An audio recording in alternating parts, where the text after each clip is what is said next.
ಪುಸ್ತಕ ಮೇಳ ಇಂದು ಸಂಜೆ ಸಿಎಂ ಸಿದ್ದರಾಮಯ್ಯರಿಂದ ಚಾಲನೆ. ಇಂದಿನಿಂದ ಮಾರ್ಚ್ 3ರವರೆಗೆ ಆಯೋಜನೆ.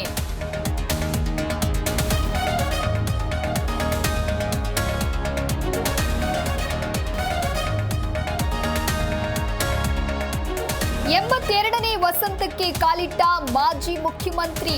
ಯಡಿಯೂರು ಸಿದ್ದಲಿಂಗೇಶ್ವರ ದೇವಸ್ಥಾನಕ್ಕೆ ಬಿಎಸ್ವೈ ಭೇಟಿ. ಯಡಿಯೂರಪ್ಪ ಮನೆಯಲ್ಲಿ ಸಂಭ್ರಮ.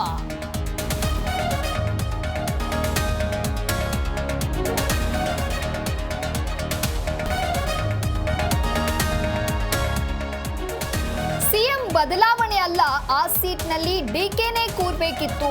ಈ ಬಾರಿ ಡಿಕೆ ಸಿಎಂ ಆಗೋದು ಯಾರು ತಡೆಯೋದಕ್ಕಾಗಲ್ಲ.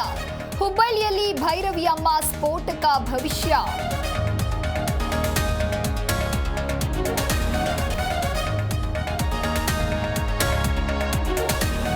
ಬೆಂಗಳೂರಿಗರಿಗೆ ಬೆಲೆ ಏರಿಕೆಯ ಬಿಸಿ.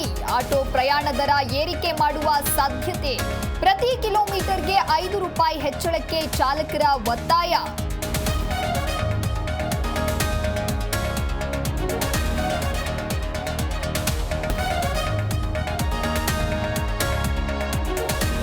ಪಂಚಲಿಂಗೇಶ್ವರ ದೇಗುಲದಲ್ಲಿ ಸೂರ್ಯ ರಶ್ಮಿ ವಿಸ್ಮಯ. ಬೆಳಗ್ಗೆ 6:50ಕ್ಕೆ ಲಿಂಗ ಸ್ಪರ್ಶ ಮಾಡಿದ ಸೂರ್ಯನ ಕಿರಣ. ಮಂಡ್ಯದ ದೇಗುಲದಲ್ಲಿ ವಿಶೇಷ ಅಲಂಕಾರ.